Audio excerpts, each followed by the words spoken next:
Apéro spécial, je n'aurais jamais cru pouvoir dire que... Ces fameuses phrases qu'on n'aurait jamais cru pouvoir prononcer.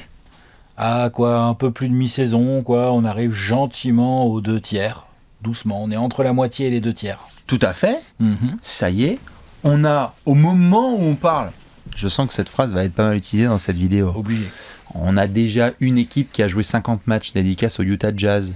Ils ont dépassé la barre des 50. On a dépassé la barre des 41 matchs, comme tu l'as dit, là, un largement. peu début janvier. Très largement. Et donc, classique. Si vous connaissez la chaîne YouTube de Trash Talk depuis des années, oh là là, vous connaissez ce visuel, vous connaissez les phrases, vous connaissez le système. Ceux qui connaissent pas trop Alex, tu peux expliquer un peu, parce qu'il y en a qui savent probablement pas ce que c'est. Ce sont des phrases, des hypothèses qu'on n'aurait jamais cru pouvoir imaginer au moment, par exemple, où on a fait les previews, les 30 previews, même après 1 ou 2 semaines de saison et tout. Et là, force est de constater que, boum, et là tu mets ta phrase. Exactement. Voilà. Je n'aurais jamais cru pouvoir dire que ceci. Donc remettez-vous un petit peu, comme tu l'as dit, dans le mood de septembre-octobre, quand on faisait ces previews et qu'on n'était pas encore en mode conclusion hâtive. Non. Les conclusions hâtives, c'est autre chose. Ça. C'est ça. C'est de l'analyse fine, à chaud, dès le début de la saison, bim, clac. Ça, on sait que. Voilà. Ouais, voilà. Là, on sait. Ce sont des conclusions. Là, non. Là, on est vraiment dans les surprises, en fait, les choses qui nous surprennent, en bien ou en mal. Tout à fait. Joueurs, équipe, coach, tout est possible. Il y a pas mal d'angles à aborder. On va essayer d'en prendre 3-4 chacun à l'Est, et puis après peut-être il y aura une autre vidéo, 3-4 chacun à l'Ouest. Si les gens sont sages, c'est ça, on ira dans l'autre conférence. Ce qui veut aussi dire, pardon, t'allais dire ? Non, j'allais dire, exemple, j'aurais jamais cru pouvoir dire que l'Est serait plus compétitif que l'Ouest. Et allez, c'est parti. Ça, c'est ma case dédiée habituelle. Allez, c'est parti. Mais c'est un exemple. Les gens dans les coms. Alex, putain, qu'est-ce que tu dis ? Comment ça ? N'empêche que. On a fait les tier list au niveau des contenders tout en haut. Il y avait du monde à l'Est. Il y avait un peu moins. C'était un peu plus compliqué pour l'Ouest. C'est ça. J'aurais jamais cru pouvoir dire qu'on pourrait balancer autant de conneries fin janvier. Voilà, c'est ça. Ce qui veut donc aussi dire que vous êtes attendus, vous, là, dans les commentaires, que ce soit sur YouTube ou sur Twitter ou Insta ou où que vous soyez, évidemment, on fait des cœurs. On espère que la semaine se passe bien pour vous, parce que cet apéro, c'est un classique où on sait qu'il y a des génies dans la commu qui balancent des phrases extraordinaires. Donc, comme Alex l'a dit, il y a du joueur, il y a de l'équipe, il y a du coach, il y a des tendances. Vous remettez en septembre dernier, vous sortez la case semi-honnêteté et objectivité et expertise. La case semi-honnêteté. Semi-honnêteté, parce qu'on n'est pas tout à fait honnête entre nous. Non, c'est pas le but non plus. C'est ça, sinon vous changez de chaîne. Et on va pouvoir démarrer dans la conférence Est. Ouais. Très simple, une phrase précédée par « Je n'aurais jamais cru pouvoir dire que ». Je te laisse le dance floor, Alex, quelle est ta première phrase ? J'aurais jamais cru pouvoir dire que les Brooklyn Nets pourraient monter une aussi bonne défense avec ce groupe-là. Ben ouais. Non mais vraiment, j'aurais jamais cru. Autant on avait mis des hypothèses, c'est-à-dire attends, si ça clique offensivement, il y a plein de shooters, Seth Curry, le cadavre de Joe Harris, Royce O'Neal il est capable d'en mettre quelques-uns, t'as Kyrie, t'as KD et tout, que les Nets soient efficaces offensivement et plein de possibilités, tout ça, c'est... Voilà, on se demandait plus si ça allait cliquer, on savait qu'il y avait de l'extra sportif et tout, bon ils ont bien répondu sur ce sujet-là, mais là, défensivement, et on le voit d'autant plus en l'absence de Kevin Durant, il y a eu un petit trou d'air là. Il y a eu 3-4 défaites de suite au moment juste après la blessure de Kevin Durant. Bien sûr. Derrière, non seulement Kyrie sort le grand jeu, lourd. Là, il vient de nous sortir 2 très très gros matchs. Toutes les théories du complot en une semaine. Ouais, mais en plus, il est backé par une bonne défense collective, intelligente, des joueurs dont on savait qu'ils étaient là pour ça, genre, je sais pas, Royce O'Neal, Ben Simmons, tu vois, et ils sont là, ils assument leur rôle de défense de premier rideau, de bataille sur les switches et tout, plus des gars qui ont progressé. C'est-à-dire que Nick Claxton, le temps où la raquette des Nets c'était un spot TTFL, c'est terminado cette affaire.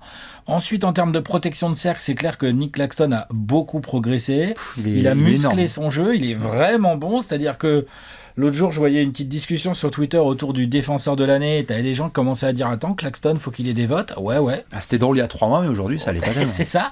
Ça, on l'avait pas vu venir. Bah oui. Et en plus, je sais pas, genre Edmond Sumner, c'est un défenseur tout à fait Yuta Watanabe. Correct. Watanabe, exactement aussi. Donc tout ça mis bout à bout et bien mis en musique par Jack Vaughn. Ça nous donne une défense qui. Là où KD apportait en défense, l'attaque a fléchi du côté de Brooklyn avec la blessure de KD. Je veux dire, à un moment donné, tu perds l'un des meilleurs scoreurs, si ce n'est de tous les temps. La boulangerie a fermé parce qu'il n'y a plus de farine.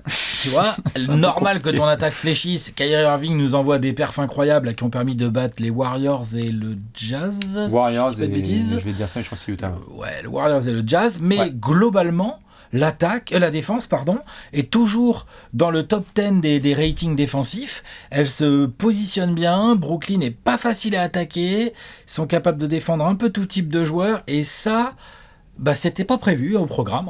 Cette séquence que vient de nous faire Alex, vous la sortez en septembre. Ouais, voilà, c'est ça. Ouais, bravo l'expert. Hein. Merci le grand chauve. Si en septembre tu commences à dire les Nets, c'est leur défense qui va faire la différence quand va y avoir des problèmes de blessures ou quand il y aura des petits coups de moins bien. Alors celle-là, c'est sûr que Nick Claxton, top 3 défenseur de l'année. Voilà, c'est ça. T'inquiète. Ouais, et puis même l'intégration, le retour de Ben Simmons, l'intégration de Royce O'Neal, beaucoup d'éléments réussis qui font de Brooklyn une défense collective, ma foi, tout à fait sérieuse. Je suis d'accord, sur la défense, c'était impossible à voir venir. C'est marrant parce que quand on en a parlé évidemment en off sur se répartir un petit peu les trucs, moi c'est vrai que la phrase que j'avais notée c'est, entre guillemets, c'est le grand calme à Brooklyn. Je veux dire, Kevin Durant se blesse, les types, il n'y a pas de souci, ils ont une petite vague de défaites, puis après ça va, ils vont gérer. En septembre, moi c'était impossible d'imaginer qu'il pouvait y avoir de la stabilité chez les Nets. Enfin, je veux dire, c'est complètement fou parce que on était en septembre dernier dans un cas et en octobre d'implosion où on sentait que KD avait demandé son transfert, Kyrie on savait pas s'il allait jouer au basket, Steve Nash était encore coach, on avait des questions sur Ben Simmons. Là, limite, une des équipes sur lesquelles il y a le moins de faits divers sur les 6 dernières semaines, on a fait un apéro complet, c'est les Brooklyn fucking Nets. C'est-à-dire que là, Brooklyn, Kevin Durant va rater 3-4 semaines, probablement, on va pas revoir Kevin Durant avant le All-Star Game. Enfin, tu vois, on va le revoir après le All-Star Game. Ouais. Et là, sur les bases de ce qu'il nous montre, et on va voir comment ça va évoluer, mais Brooklyn ne va pas, ça va pas être la dégringolade comme ça aurait pu l'être l'année dernière, ou ça l'a été d'ailleurs l'année dernière, ou ce genre de choses. Ça se trouve, on va sortir du All-Star Game, Kevin Durant va se remettre gentiment en route, Brooklyn sera toujours dans le top 4. Top 4, top 5, toujours là, quoi. Toujours au contact des grosses équipes. C'est le projet, hein. Ça va ? Ils sont obligés. C'est lourd. Complètement. Ils sont obligés, les Nets, de faire attention. Ça parce va être que cool là... pour Kevin Durant. Hein. Le mec, il regarde ça, il dit ok, cool. Voilà. Je peux prendre mon temps, mon genou, je vais pas forcer, je vais bien prendre le temps de tout remettre ça comme il faut et tout. Limite, on va se retrouver fin mars, on va se dire, tu sais quoi ? La blessure de Kevin Durant, là, qui lui a fait économiser 4 semaines, de mi-janvier à mi-février, c'était limite une bénédiction, le truc. Ça lui file du robot, parce qu'il a un temps de jeu énorme et des responsabilités de zinzin. On l'a vu lorsqu'il a commencé à s'absenter, tu le disais. C'est très bien pour eux. Et c'est vrai que là, l'enjeu, comme tu le disais, c'est essayer de pas trop laisser passer les Cavs ou le Heat ou d'autres franchises leur passer devant avec une grosse dégringolade. Pas essayer de justement les Bucks, être trop... les Sixers qui sont en feu, enfin tu vois. Bucks, Sixers, tout à fait, et Celtics qui sont dans le coin. Donc pour le moment, ça va. La trade deadline avec le calme limpide de Brooklyn, celle-là, personne ne pouvait l'annoncer. C'est principalement grâce à la défense. Ouais, et un Jack Vaughn vraiment... Ouais, bien sûr, de toute façon, il est derrière ça. Et puis après, Kyrie Irving qui bonifie offensivement le travail défensif de l'équipe et tout, bien sûr, hein, évidemment. C'est un peu compliqué pour nos amis les Nets. J'en ai une petite. Vas-y, je t'en prie. Je n'aurais jamais cru pouvoir dire que les Raptors sont au bord de l'implosion. Putain. Nous sommes à 2 semaines de la trade deadline. De quoi on parle ? Alors oui, si ça se trouve, à la trade deadline, on va la passer. Il y aura peut-être un mouvement ou deux et on retrouvera des Raptors qui vont essayer de bien jouer autour de Van Fleet, Scottie Barnes, Pascal Siakam, OG Anunoby et compagnie. Mais le fait est que se rapprocher de la deadline et avoir des exécutifs qui s'alignent sur le fait que l'équipe qui va dicter la trade deadline, c'est les Raptors. Il y a 4 mois, on disait continuité, groupe qui a taquiné les Sixers au premier tour des playoffs. Il y a Nick Nurse, il y a tout le même groupe. En attendant les évolutions de Scottie Barnes et compagnie, ils ont rajouté un peu de banc potentiel avec du Otto Porter Jr., Juancho Hernangomez et d'autres garçons. Non. Toronto, au moment où on parle, Toronto et Rancho Dominguez. Il faut fumer l'équipe de France, il y a du monde. Il faut mettre ses trois dans le corner, il y a du monde, mais alors putain. Quand faut assurer contre les Pélicans contre les Hornets, ou les Hornets, il y a plus personne. Toronto est derrière Indiana à la fin janvier 2023. De quoi on parle ? C'était imprévisible, imprononçable. Dans le jeu, parce qu'en fait, il y a tellement d'éléments qui me frustrent avec les Raptors, c'est qu'on avait eu beaucoup de continuité avec Toronto, avec Nick Nurse, avec un jeu agressif, avec ce côté 6'9 dans tous les sens, que des mecs entre 2m03 et 2m08 qui peuvent switcher et bien défendre. Défensivement, je ne retrouve pas certains principes. En termes de cohésion d'équipe, t'as l'impression qu'il y a des soucis entre la jeunesse, #Scottie Barnes, et les anciens. Tu sais pas qui est dans quelle timeline. Est-ce qu'on garde les anciens, ceux qui ont remporté le titre 2019, Anunoby, Siakam, Van Fleet, pour justement aller de l'avant et redonner du peps à Toronto, ou est-ce qu'on donne les clés à l'avenir ? Et donc, des exécutions de fin de match qui sont pas bonnes. Tous les soirs, on ne sait pas quels Raptors vont se ramener sur les parquets. Cette phrase, les rotations, et le rotation, on n'est pas sûr de ce qui va se passer, tu vois, genre on voit bien que Nick Nurse tâtonne, les joueurs tâtonnent. Alors oui, Pascal Siakam fait une grosse saison quand même. Van Vliet, il y a des hauts et des bas, mais Van Vliet a toujours été un peu comme ça. Scottie Barnes, ça va très bien depuis 6 semaines. Et Scottie Barnes a repris sa marche en avant exactement après un début de saison difficile, mais pour autant, c'est vrai que le groupe marche pas, quoi. Ça ne va pas. Et donc quand tu te ramènes à la trade deadline, d'avoir une franchise autour de laquelle tout le monde s'interroge pour voir si tu vas prolonger Fred VanVleet, je veux dire, il y a un moment, il faut arrêter. Je sais que Fred VanVleet, là, c'est normal sur les réseaux, il prend tarif. Et peut-être qu'on reparlera après de meneurs comme Jalen Brunson ou d'autres, parce qu'il y a des comparatifs de qui est meilleur, qui est pas meilleur. Il y a 8 mois, Fred VanVleet, c'est la feel-good story de la NBA parce qu'il est enfin All-Star, parce que c'est bet on yourself. On était tous hyper contents parce qu'il rejoignait enfin le clan des joueurs étoilés. Et là, s'il est dans un trade pour aller à Dallas, on va même pas être surpris. Il y en a qui disent on veut juste un premier tour de draft, exactement. Non. Et je te jure, il y a des gens qui sont juste pour VanVleet. Mais parce que juste un premier. Parce qu'il y en a qui juste estiment que souci de blessure et on sait pas trop et trop gros contrat et trop gourmand. Je dis pas que c'est ce qui va avoir lieu, mais évidemment, c'est ce qui va avoir lieu. On a confiance à Masai Ujiri. Mais dans le traitement de ces Raptors, ça va dans tous les sens. Et pour une franchise qui a été peut-être une des plus stables de ces dernières années, moi, celle-là, non. On les a mis combien, nous, dans nos classements ? Top 5 ? Top 6 ? Moi, je les ai mis au play-in, je pense. Ouais. Mais dans le top 8. Mais à aucun moment...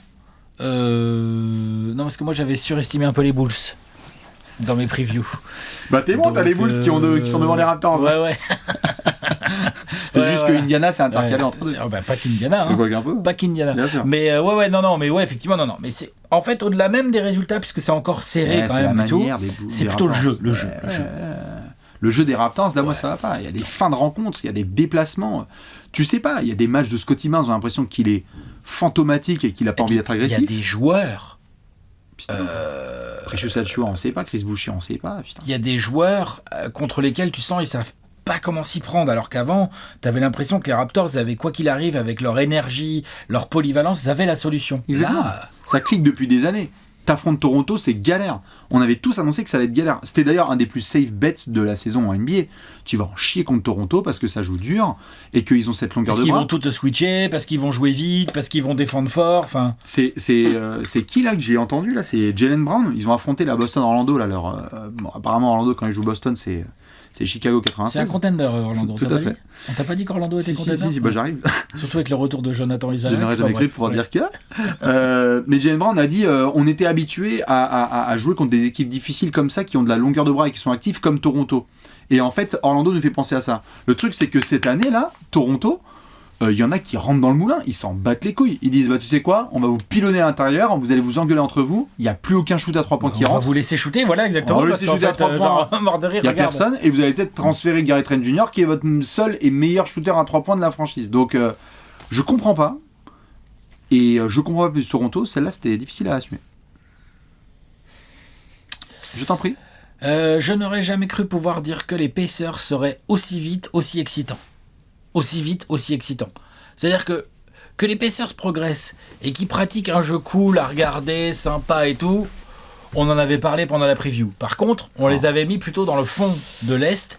À aucun moment, on avait mis les Pacers genre en mode à la lutte dans le play-in, voire sur un malentendu, genre ils vont être top 6 les Pacers. Enfin, je pense que là, ça va peut-être se tasser sur la deuxième partie de saison parce que quand même des équipes comme peut-être le Heat ou des équipes comme ça vont faire oh, ça suffit là-bas les tracteurs. Tu vois, mais ils sont cool à regarder. Une des équipes qui me réjouit le plus à regarder depuis le début de saison. Ouais. Comme d'hab, en même temps c'est logique, ils défient notre pronostic, c'est-à-dire que les Pacers, quand on les voit bien, les mecs font une saison dégueulasse. Je les ai mis derniers. Quand on dit ah ouais, t'avais mis Détroit, on avait notre bataille entre Détroit et Indiana pour savoir qui était dernier de l'Est. J'avais mis le Magic devant, ouais, j'avais peut-être mis le Magic devant. La bataille, c'était Détroit, Orlando,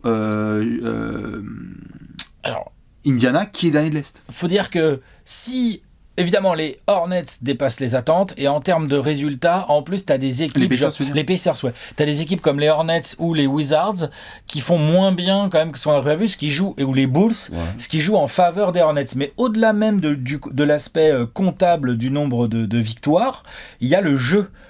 C'est-à-dire que Buddy Hield est parfaitement bien utilisé. Haliburton éclabousse le jeu de sa classe. Le rookie Ben Mathurin, on l'a mis partout quasiment dans les courses au trophée. Miles Turner veut prolonger. Miles Turner va peut-être... veut prolonger. Va peut-être prolonger. Grand coup de chapeau à Rick Carlisle, qui l'année dernière a fait hop, on tank. Et là, cette année, direct. Bonne attaque, jeu fluide, jeu collectif... Tout le monde a l'air de kiffer, ça joue, ça se bat, et ils n'ont pas beaucoup de soirs sans au tir. Ils ont des soirs sans défensifs, par contre. Attention, ils prennent des roustes, ils prennent beaucoup de points. Mais c'est vrai qu'ils sont hyper cool à regarder, et tu te dis, waouh, l'avenir dans la Central Division, il n'est pas que à Cleveland, il est aussi à Indiana. Fans des Bucks, ils sont contents. Voilà. Non, mais l'avenir. Parce que les Bucks ont moins de jeunes. Je parle des jeunes. Les Bucks, il y a quand même moins de jeunes. Bien sûr. Mais c'est vrai que Indiana, en tout cas, là on l'a vu, il y a 7 défaites de suite. Notamment parce que, désolé, un breaking news, il y a un meneur All-Star qui n'est pas là. Quand même, Tyrese Haliburton, depuis qu'il est absent, les Pacers, c'est mort. Ils sont droits dans ce qu'on attendait, bien sûr. Normal. Mais dans le jeu, trop bien. Comme tu le disais, être aussi excitant. À la limite, excitant... moi, j'aurais pas eu trop de problèmes parce que tu sais, moi, ce que je pense de Tyrese Haliburton, et donc je me disais, bon, allez, mais... Par contre, excitant dans la victoire, Indiana, là. Indiana est devant Chicago, Toronto. Déjà, celle-là. Il n'y a pas un être humain sur Terre, même fortement alcoolisé, qui a balancé ça en octobre. Non, je crois pas. Non. Fin janvier, Indiana, sans leur série de défaites, là, ils ont Miami et New York dans le rétro, là. Ouais. Ça se battait entre... On a eu Indiana et New York et ça a été un choc sur TNT. Ouais, normal. Enfin, normal aujourd'hui. Mais il y a 4 mois, j'aurais jamais cru pouvoir dire que... C'est vrai qu'ils sont... Tu penses que ça va chuter, ouais? Un peu, ouais. Un peu, parce que la blessure d'Haliburton fait mal. Et t'as des équipes qui... C'est une régulière, on sait que c'est très long. On s'en plaint suffisamment du nombre de matchs de régulière pour... comprendre aussi le phénomène que ça met en place. Des équipes comme le Heat vont monter en régime. Des équipes, à mon sens, comme les Knicks ont plus de quoi tenir sur la longueur. Et tout, t'es pas du tout à l'abri que ça clique un peu mieux côté Bulls, voire côté Raptors, pourquoi pas. Et tout ça, ça peut jouer contre les Pacers en termes de résultats. Par contre, le pari de dire on va reconstruire autour d'Haliburton avec le rookie Mathurin et même Chris Duarte, il a eu des problèmes de blessures et tout. Enfin, tu vois, elle est compliquée sa saison à Chris Duarte. Là, il y a un trio de jeunes joueurs hyper intéressant autour duquel Rick Carlisle est en train de bâtir une sacrée belle équipe offensive. Ouais. Coup de chapeau, nos amis les Pacers, évidemment, rendez-vous dans les 30 prévus de la saison prochaine, on leur donnera 44 wins et ils en feront 19. Et ils vont jouer la loterie. Grand classique, j'enchaîne. Vas-y. Je n'aurais jamais cru pouvoir dire que on ne va pas parler de Ime Udoka du tout de la saison. C'est qui? Vous vous souvenez de Ime Udoka ou pas? Truc de ouf. Boston caracole en tête. Lorsqu'on a fait les previews en septembre dernier. Ouais, l'extra sportif, ça va leur jouer des tours. Faut faire gaffe. Les joueurs, ça va leur mettre la pression. C'est comme ça. Les fenêtres en NBA, l'avenir c'est 2 mois. Boston, ils sont arrivés, ils ont fait Joe Mazzulla, il n'y a pas de problème. Will Hardy, ancien assistant, et du côté de Utah, on en reparlera après. Joe Mazzulla, il a pris la place d'Ime Udoka. On ne parle pas d'Ime Udoka. La seule fois où on parle d'Ime Udoka, c'est essayer de savoir. La seule fois où on a parlé d'Ime Udoka, c'est quand Joe Tsai a fait. C'est quand Joe Tsai a fait. Je trouve que ça manque de piment chez moi. On se fait chier à Brooklyn. J'aimerais bien qu'il y ait Ime Udoka dans le vestiaire. C'est la seule fois où on a eu des updates. Parce que sinon, Boston, bah oui, si vous voulez, on peut débattre, les fans des Nuggets, mais pour moi, Boston, c'est la meilleure équipe de NBA cette saison. En tout cas, sur la première partie, là, sur les 50 premiers matchs, ils sont trop forts. Ils ont démarré avec Denver. Tout à fait.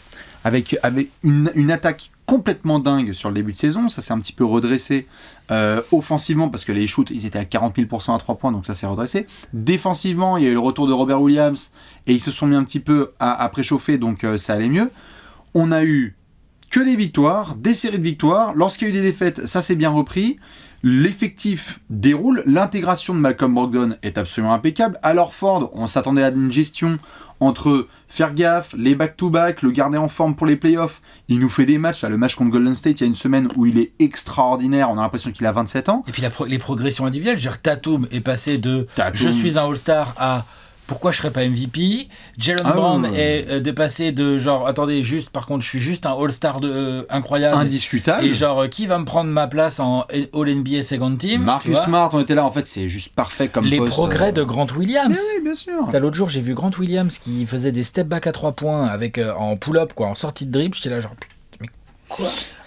Bien sûr, non, mais le groupe vit ultra bien. Luke Cornett, Kawhi. Sam Hauser. Il a grossi. Ouais, tout à fait. Kawhi en HD. Luke Cornett, Sam Hauser, tous les garçons qui sont utilisés en fait et sont envoyés. Il n'y a même pas de problème de gens qui sont pas contents. C'est-à-dire Blake Griffin.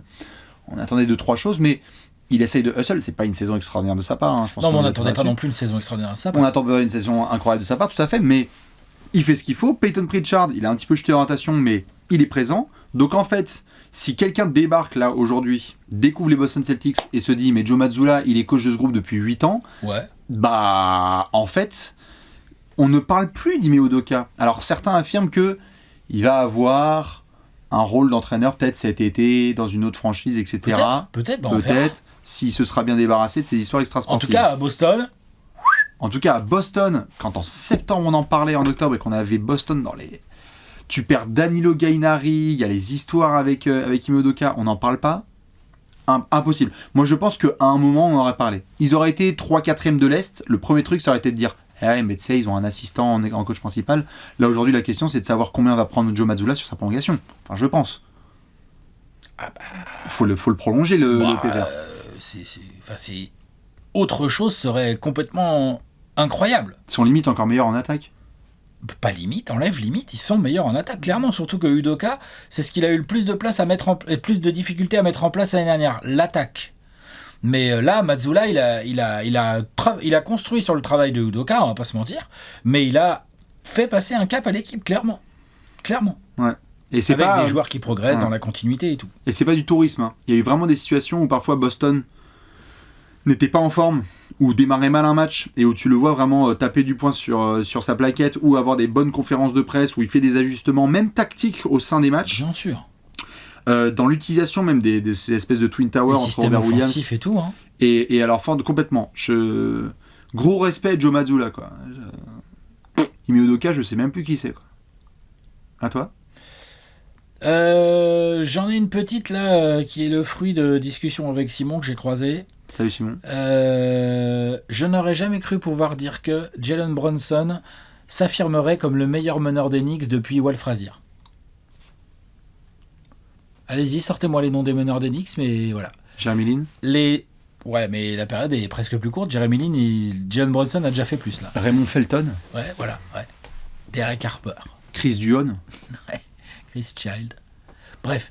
Les Knicks de Tom Thibodeau sont, au moment où on fait cette vidéo, top 5 en rating offensif. Oh. Tom Thibodeau, coach défensif. Alors évidemment, il y a des minutes de malade mental sur 6 joueurs. Hein. Bon, ça, c'est du Thibodeau. Quand il aime fort. C'est du Thibodeau dans le texte.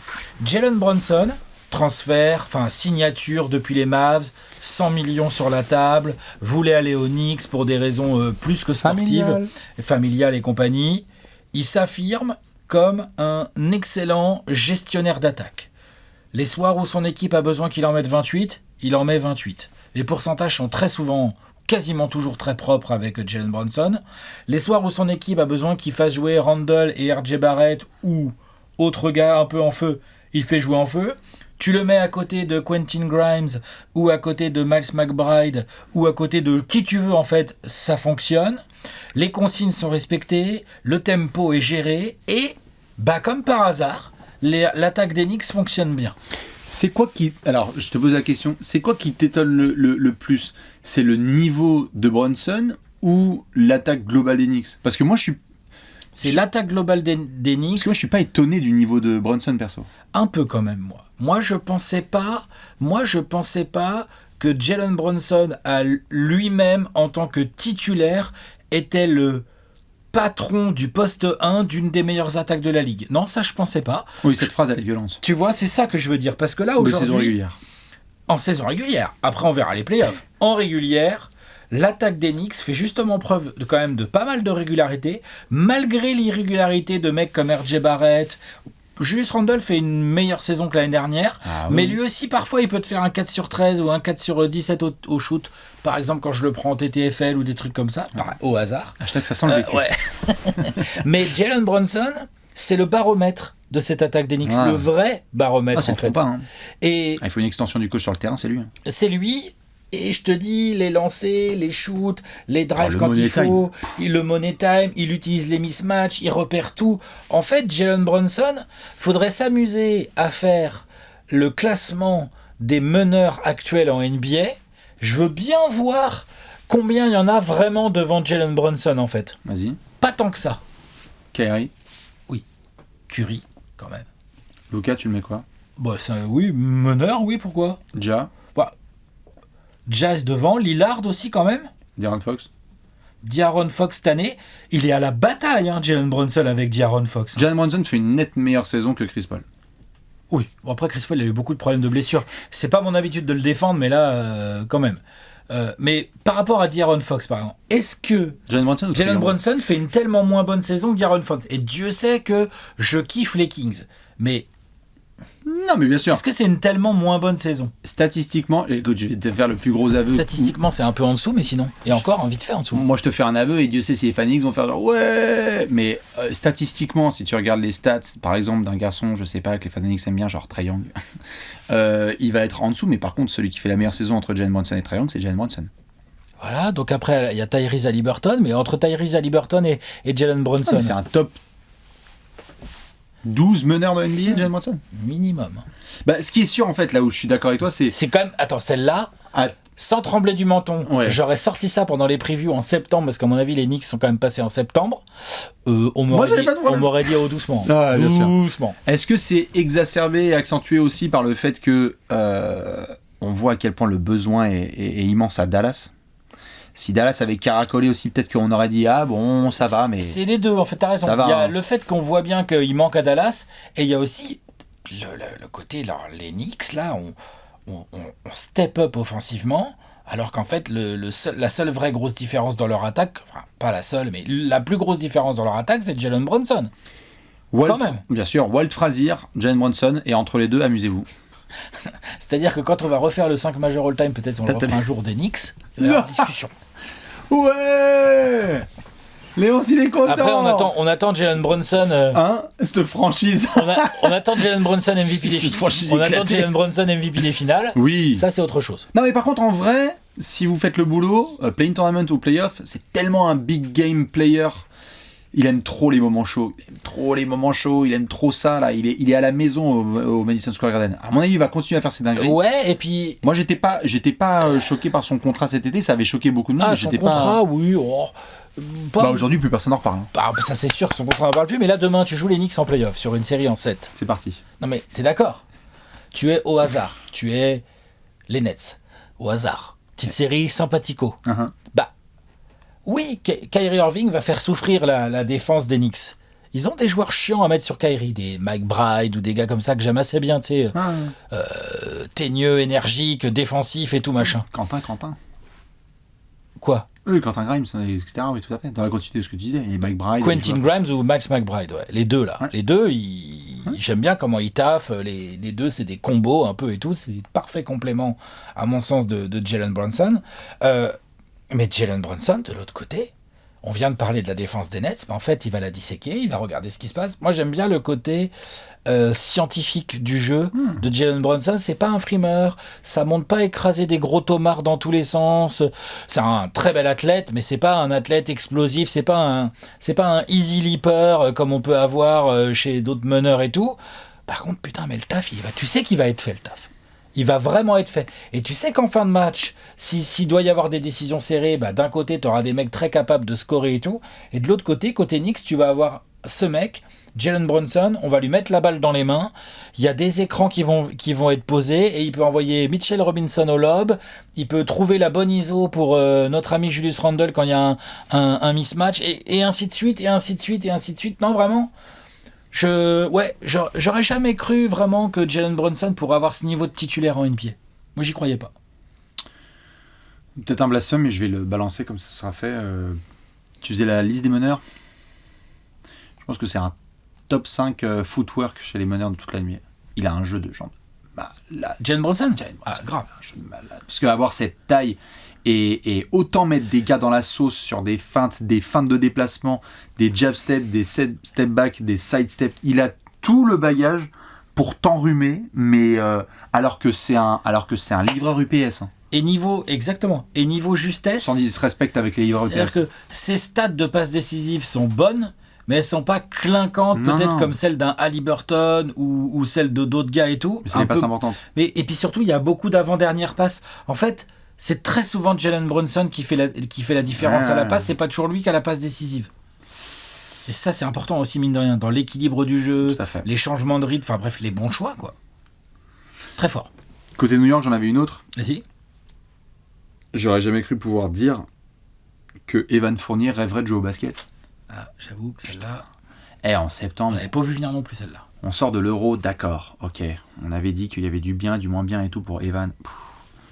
Franchement, Evan, je sais pas s'il regarde cette vidéo, mais putain, la violence, ce scénario, il n'existe pas. On vient de voir une interview qu'il a fait où il dit moi, mon rêve, ce serait de rester à New York et de pouvoir jouer. Et on est obligé de se regarder dans la rédaction et de se dire c'est l'un ou l'autre, frérot. Il joue pas. Parce que soit tu veux jouer et à ce moment-là, ça va pas être ici, soit tu restes et tu vas pas jouer. C'est compliqué. C'est quoi cette.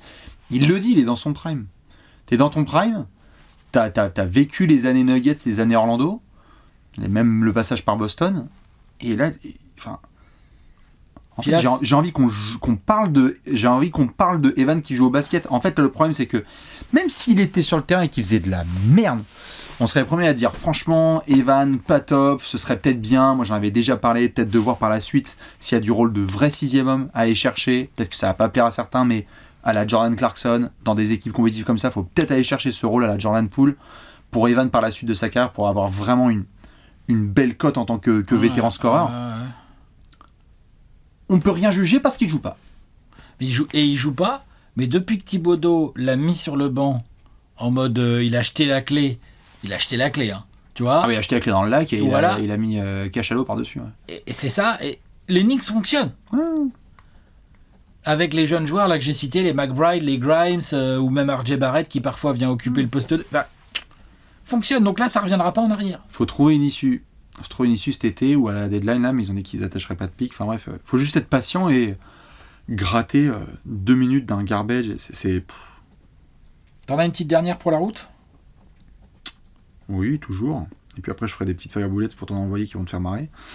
Je n'aurais jamais cru pouvoir dire que Atlanta sera un tel bordel en interne. Désolé, hein.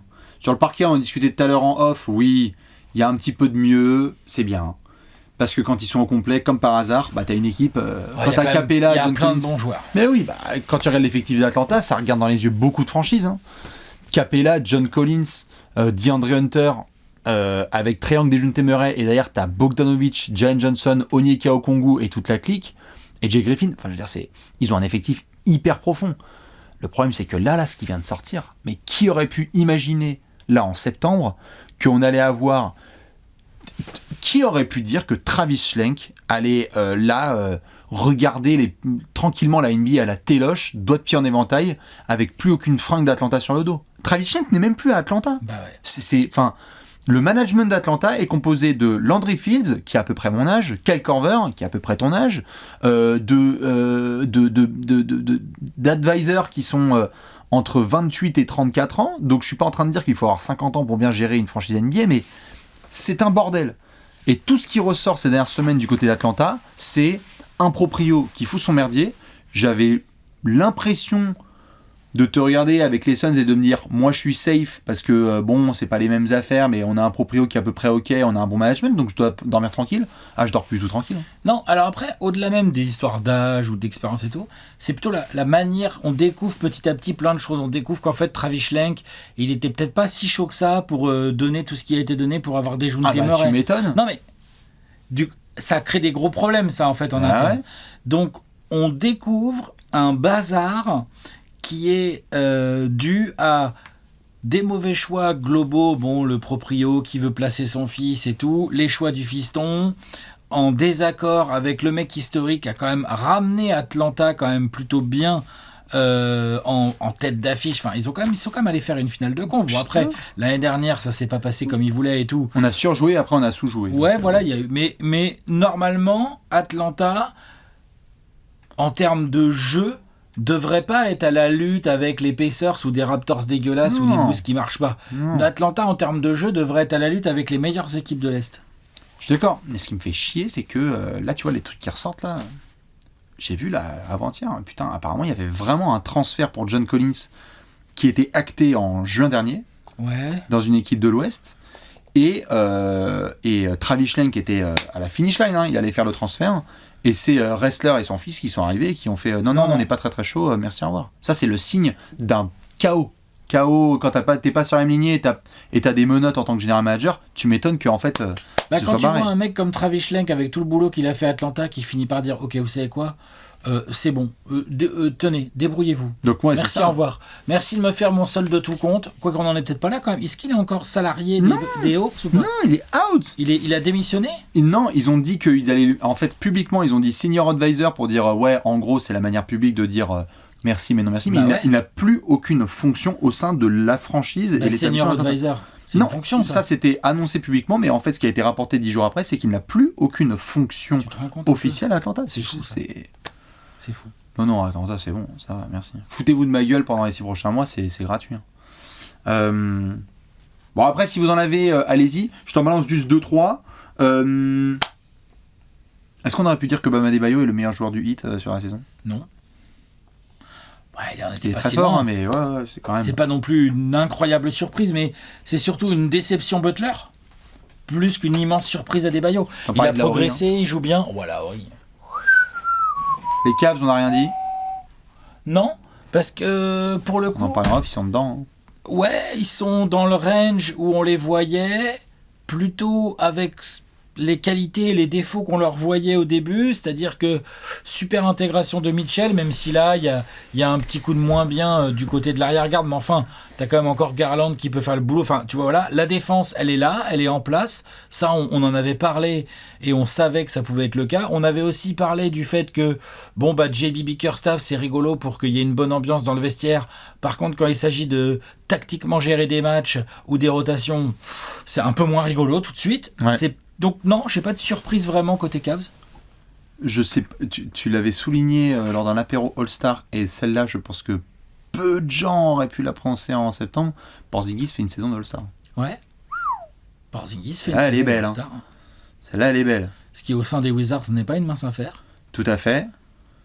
On aurait été capable de dire à 4 mois que le management de Washington est éclaté. C'est nul. C'est pas ouf. Attends, tu vas voir Kendrick Nunn, ça va le faire, tu vois. Et ils ont quand même gratté 3 secondes tours de draft, Bastien. Oui, ils vont en faire des caps là, c'est Kianis qui retrouve la forme, les Hornets qui puent la merde, tout ça, voilà, vivez. Non, là, je te dis, là, on a fait un bon petit tour. Après, on a fait un apéro spécial Bulls, parce que concrètement, j'aurais jamais cru pouvoir dire que l'attaque des Bulls fonctionnerait pas à ce point-là, quoi. Ouais, ou que Patrick Williams, en fait, ce serait juste Patrick Williams. Ouais, mais ça y a un peu de mieux, mais on y croit encore. Non, c'est pas enterré. Moi, je n'enterre pas, mais on a un sacré virage du côté de Chicago, quand même. Oui. Tu parlais d'animer la deadline, tu sais qu'on n'est peut-être pas au bout de nos surprises côté des Bulls. Dans tous les cas, dites-nous, vous, quelles sont vos grandes phrases. Je n'aurais jamais cru pouvoir dire que spéciale conférence Est. Nous, ce qui va se passer, si je dis pas de bêtises, c'est qu'on va aller de l'autre côté. Ouais, on va aller de l'autre côté. Dans la West Coast, motherfuckers. Exactement. On vous fait des bisous. On vous attend dans les commentaires. Ciao. On se retrouve dans la conférence Ouest. Ciao, ciao. Ciao. Ciao.